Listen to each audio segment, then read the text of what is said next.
Excel power query के इस class में आज हम डेटा ट्रांसफॉर्मेशंस के बारे में बात करेंगे और इसमें हमने बहुत सारे चैप्टर कंप्लीट कर चुके हैं, जैसे कि रो ऑपरेशंस हम कर चुके हैं, कॉलम ऑपरेशंस हम कर चुके हैं, आपका टैग ट्रांसफॉर्मेशंस हम कर चुके हैं और न्यूमेरिकल ट्रांसफॉर्मेशंस हम कर चुके हैं। और जो आज हम जो करने वाले हैं वो हम करेंगे डेट एंड टाइम ट्रांसफॉर्मेशंस। और इसमें हम इस वीडियो को हम दो पार्ट में बनाएंगे। बेसिकली ये आपको दो जगह ये ऑप्शंस मिलते हैं और दोनों का यूज़ अलग अलग तरीके से किया जाता है। एक पार्ट में हम ट्रांसफॉर्मेशंस टैब के बारे में, ट्रांसफॉर्म टैब के बारे में बनाएंगे और दूसरा हम ऐड कॉलम में भी ये ऑप्शंस अवेलेबल हैं, तो उसका वीडियो हम सेपरेट बनाएंगे। तो चलिए शुरू करते हैं और सबसे पहले चलते हैं डेटा टैब पे। डेटा टैब पे जाने के बाद क्या डेटा पे जाएंगे और फ्रॉम फाइल कोई फाइल ले लेते हैं जिसमें हम प्रैक्टिस कर सकें। एक्सेल सीट ही ले लेते हैं, तो एक्सेल से हम ले लेते हैं नॉर्थ, यही ले लेते हैं। इसको लेने के बाद ये नेविगेशन विंडो ट्रांसफॉर्म पे क्लिक करेंगे।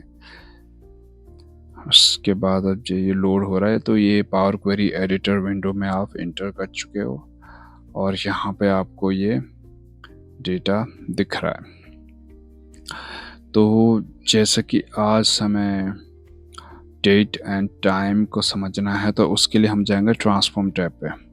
और ट्रांसफॉर्म टैब के लिए आपको यहाँ पे आप यहाँ पे देखिए, आपको यहाँ पे दिख रहा है डेट एंड टाइम कॉलम, ठीक है। ये ऑप्शन, इसको हम डिस्कस करने वाले हैं। वैसे अब ये आपको कहाँ पे दिख रहा है? ट्रांसफॉर्म टैब पे। यही सेम आपको ऐड कॉलम पे जाएंगे तो ऐड कॉलम पे भी आपको ये सेम मिलेगा और ये यहाँ पे आपको दिख रहा है date, from date and time का ये ऑप्शंस आपको मिल रहा है ऐड कॉलम्स वाले पे। तो ऐड कॉलम्स वाला हम नेक्स्ट वीडियो में बात करेंगे। इसमें हम केवल ट्रांसफॉर्म कॉलम्स के बारे में बात करेंगे। और चलिए तो शुरू करते हैं। अभी देखो ये हाईलाइट नहीं हो रहा। हाईलाइट इसलिए नहीं हो रहा, ये तब हाईलाइट होता है जब आपने डेट कॉलम को सेलेक्ट करा हो या डेट कॉलम पे आप मौजूद हो, तो तभी ये हाईलाइट होता है। और उसमें भी आपका डेट और टाइम, ये तीनों जो हैं आपके, ये अलग अलग तरीके से हाईलाइट होंगे। तो अभी चलते हैं और उनको देखते हैं। जैसे कि हमारे पास एक डेट है, ठीक है। अब जैसे डेट पे मैंने क्लिक कर, देखो यहाँ पे आपका ये हाईलाइट हो गया, ठीक है। पहले ये हाईलाइट नहीं था, अभी देखोगे अब ये यहाँ पे आपका हाईलाइट हो चुका है। अब जैसे कि मैं अगर दूसरे पे जाता हूँ, कहीं और सेलेक्ट करता हूँ, और तो उसके बाद आप देखोगे, क्योंकि फर्स्ट टाइम आपने अब जैसे हाईलाइट कर दिया तो आप इसको जैसे आइडिया, अब दूसरे पे मैं क्लिक करता हूँ, ठीक है। अब इस पे मैं यहाँ क्लिक करता हूँ तो देखो ये ऑप्शंस इतने हैं आपको, ये आपको सारे के सारे हाईलाइट नहीं हो रहे हैं। ये सारे के सारे केवल पास को छोड़ के सारे के सारे आपको मतलब हाइड हो चुके हैं। तो ये आपके वर्किंग में नहीं है। वो तभी वर्किंग में आएंगे जब आप डेट वाले कॉलम को सेलेक्ट करोगे। तो चलिए अब एक तरफ से शुरू करते हैं। डेट वाले में सबसे पहले एज की बात कर रहा है ये, ठीक है। अब ये एज क्या बात करता है, ये क्या करता है, ये जो डेट आप सेलेक्ट करोगे उस डेट से, और जिस दिन आप ये डेट, ये क्या, जिस दिन आप इस इस फंक्शन का यूज़ कर रहे हैं, इस फंक्शन पे क्लिक करेंगे तो उस दिन की डेट तक का वो एज निकाल के आपको देगा। अब जैसे कि मैं आज क्लिक करता हूँ, आज 25 है, तो ये थोड़ा सा फॉर्मेट है, इसको आप ठीक कर सकते हैं। डेटा यहाँ पे जाके आप इसको होल नंबर कर दीजिए, ठीक है। अभी देखो 990 दिन हो गए, मतलब जब से वो, एक काम करता हूँ मैं, सबसे पहले इसको बैक कर लेता हूँ यहाँ से और एक डेट का कॉलम और इंसर्ट कर लेते हैं। तो मैं जल्दी से जाके, अब ये मैं ऐड कॉलम्स में जाके ऐड कर रहा हूँ, क्योंकि ऐड कॉलम में जाके ही नया कॉलम ऐड होता है।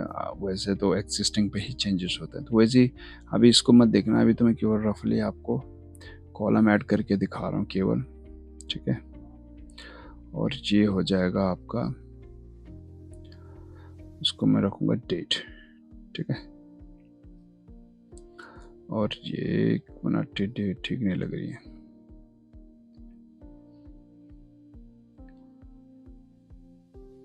दोबारा से मैं इंसर्ट करता हूँ। End date, end of month, ऐसी 2-3 डेट ले लेते हैं, कोई नहीं। अब चलते हैं ट्रांसफॉर्म पे और फिर से शुरू करते हैं।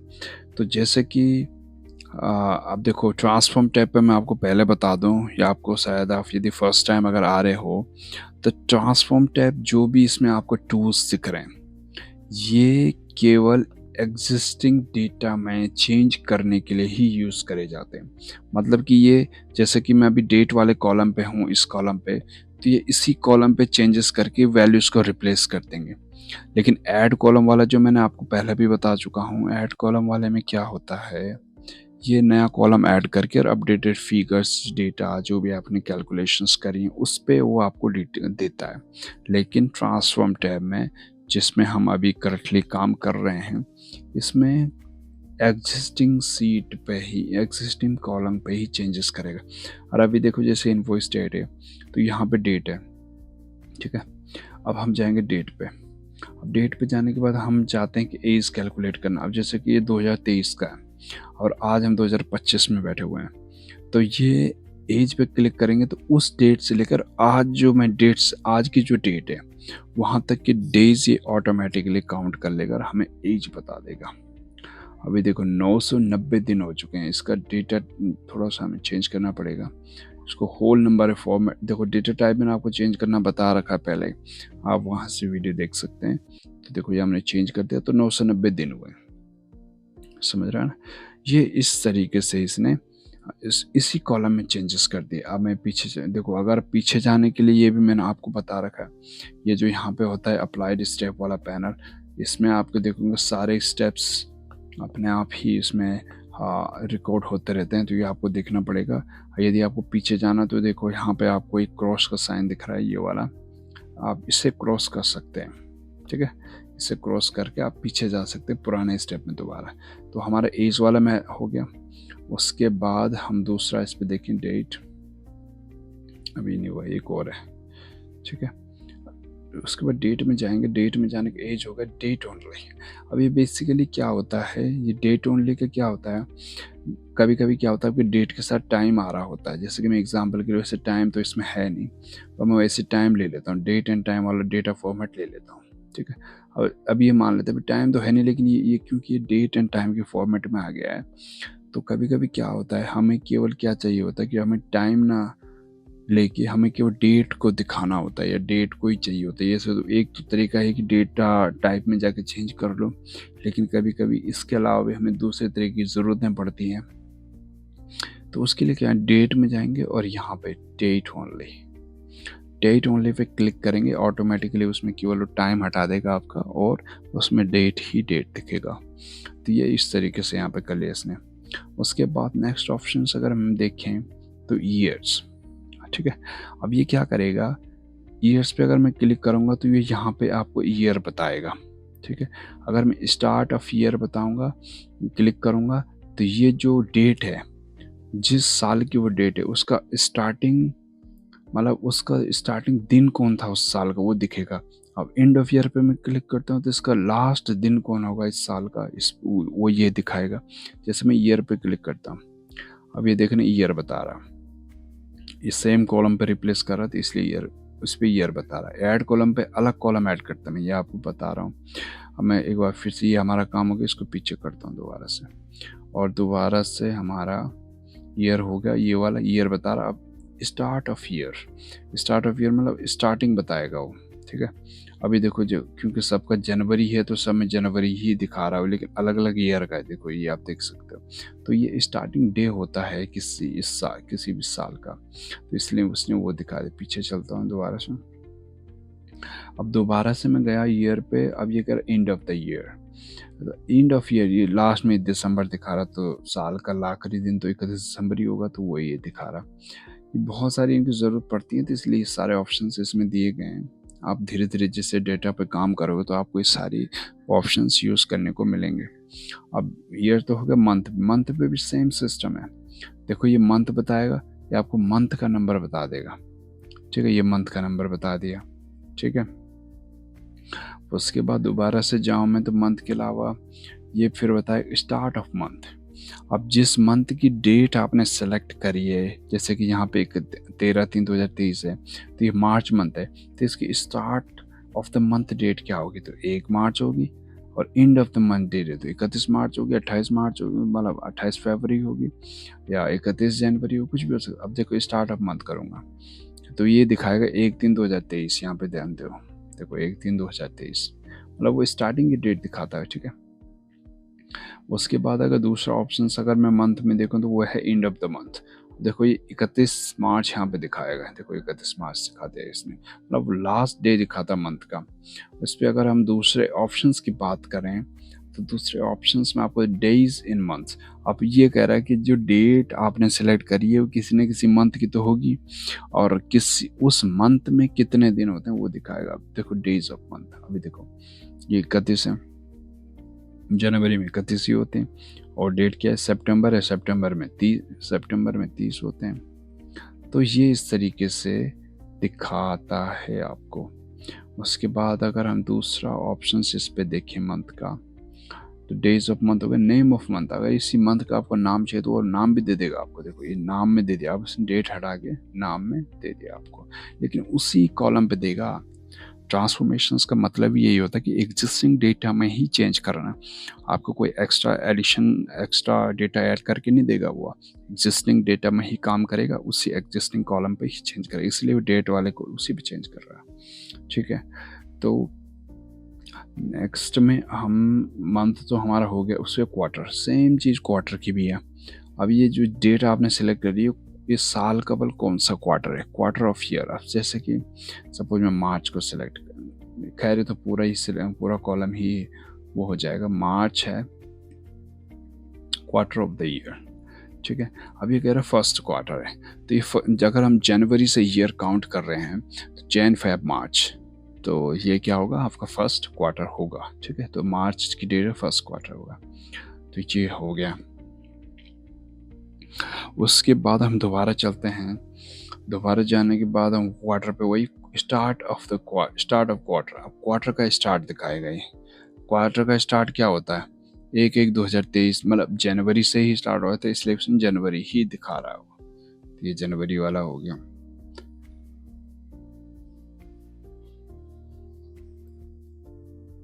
उसके बाद हम दूसरे पे चलें, क्वार्टर का सेम है।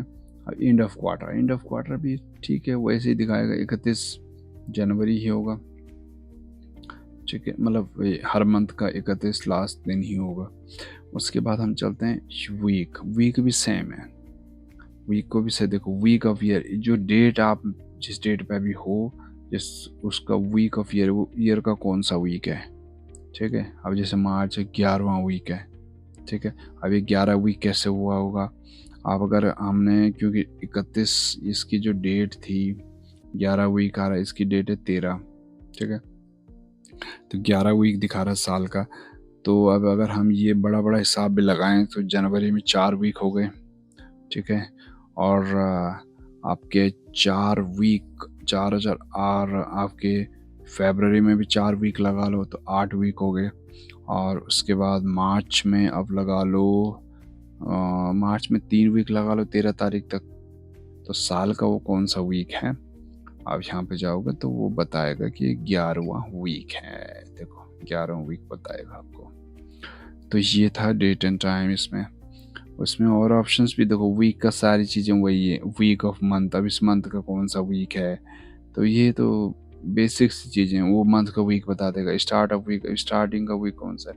अब जैसे डे में भी वही दिखाता है, देखो इतने सारे ऑप्शंस हैं डे में, डे कौन सा है, डे ऑफ वीक क्या है, डे ऑफ ईयर क्या है। अब जैसे मैं डे पे क्लिक करूँगा, अब जैसे 13 बता रहा, वो डेट का ही डे आपको बता देगा, तो ये बहुत ही बेसिक चीज़ है, ये डे बता दिया उसने आपको। वैसे डे पे दूसरा क्या है, डे ऑफ वीक क्या है। अब डे ऑफ वीक में क्लिक करूँगा तो ये वीक का कौन सा दिन है, पहला दिन है, दूसरा दिन है। जैसे मार्च में फर्स्ट दिखा रहा है, मतलब जो 11वां वीक साल का था उसका फर्स्ट दिन है ये, वीक का फर्स्ट मतलब उसका। तो ये चीज़ें आपको देखनी है इसमें। दोबारा से अगर मैं जाता हूँ इसमें, और हम लेते हैं डे ऑफ ईयर कौन सा है। अब डे ऑफ ईयर देख लो भाई, डे ऑफ ईयर, पूरे साल में जितने दिन होते हैं आपके 365 कितने भी दिन होते हैं, उनका ये कौन सा दिन है। अब जैसे कि मार्च में हम देख रहे हैं तो 72 आ रहा है। अब 72 ये कैसे आ रहा है, 31 दिन हो गए आपके, इसमें क्या कहते हैं इसको, आपके जनवरी से अगर हम काउंट करें तो जनवरी से काउंट करके 31 दिन तो हो गए आपके जनवरी में, ठीक है। उसके बाद आपके फरवरी में आएंगे तो फरवरी में हो गया आपके 28 डे मान लो, ठीक है। अब प्लस 13 दिन आपके मार्च के निकल चुके हैं, तो 13 दिन तो ये मिल तीनों को अगर आप जोड़ोगे तो 72 ही होगा। तो ये 72, ये तो डे बता रहा है कि साल का कौन सा दिन है ये, तो वो 72 डे बता दिया उसने। ये डे में यही है, डे ऑफ ईयर है, day of start of day. अब ये सारी चीज़ें वही हैं। तो आपका ये डे वाला हो गया कंप्लीट, आपका ये लगभग कंप्लीट ही हो गया, ठीक है। अब जैसे टाइम का भी इसमें ऑप्शन है, तो इसके लिए क्या करना है, देखो आपके पास टाइम इसमें ऑप्शन होना चाहिए। तो एक काम करते हैं, बस टाइम तो है नहीं हमारे पास, पर डेटा टाइप खाली चेंज कर देते हैं, टाइम उसमें टाइम 00 आएगा, तो लेकिन हमारे पास ये ऑप्शन खुल जाएगा टाइम वाला, ठीक है। पहले वो हाईलाइट नहीं हो रहा था, अब देखो टाइम ओनली। अगर आपको केवल डेट नहीं दिखाना, टाइम दिखाना, तो टाइम ओनली पे क्लिक करेंगे, खाली आपको टाइम दिखाएगा, ठीक है। ये टाइम ऑप्शंस में है। और ये लोकल टाइम अभी आएगा नहीं, इस पे आवर्स, अगर आप केवल आवर्स चाहिए, अब आवर्स भी नहीं आएगा क्योंकि ये आपका 00 है। आप इसमें क्लिक करोगे केवल ही आपको आवर्स ही दिखाएगा, ठीक है। आवर्स पे क्लिक करोगे, अब जैसे कि 0 है तो इसलिए अभी 0 ही दिखाएगा, आवर्स 0 है, हमारा टाइम लिया नहीं था हमने इसमें, तो 0 आएगा। उसके बाद हम जाएंगे आवर्स में, वैसे सेम मिनट में भी मिनट दिखाएगा, वैसे उसका सेकंड दिखाएगा, और सेम चीज़, इसमें ज़्यादा कुछ है ही नहीं, है ना। तो ये चीज़ें, इसका डेटा टाइप फिर से मैं वही कर देता हूँ जो एक्चुअल था डेट। अब मैं ऐड न्यू स्टेप, ठीक है। अब मैं इसको सिलेक्ट करता हूँ, दोनों को सिलेक्ट करता हूँ, है ना, अलग अलग है कि, ठीक है। डेट एंड टाइम हो गया, और ठीक है, यही इसमें मेन ऑप्शन है, हम सारी चीज़ें तो इनकी आपको प्रैक्टिस करनी है। अलग अलग तरीके की डेट लेके आप कर सकते हो, हमारे पास टाइम का ऑप्शंस नहीं है इसमें, लेकिन उसमें वो भी बड़ी आसान है, इसके साथ बड़ी आसानी से आपको इसमें टाइम ऐड कर लो, तो आपका सारा जो भी आप प्रैक्टिस करनी है आप उसे आसानी से कर सकते हो। तो ये तो था हमारा टाइम वाला, ठीक है, ये हो गया। और आपके सेम ऑप्शंस आपको ऐड कॉलम में भी मिलेंगे, तो हम नेक्स्ट वीडियो में उसको सारा डिस्कस करने वाले हैं। तो आज हम यहीं पे इसको क्लोज करते हैं, मिलते हैं आपको नेक्स्ट वीडियो में।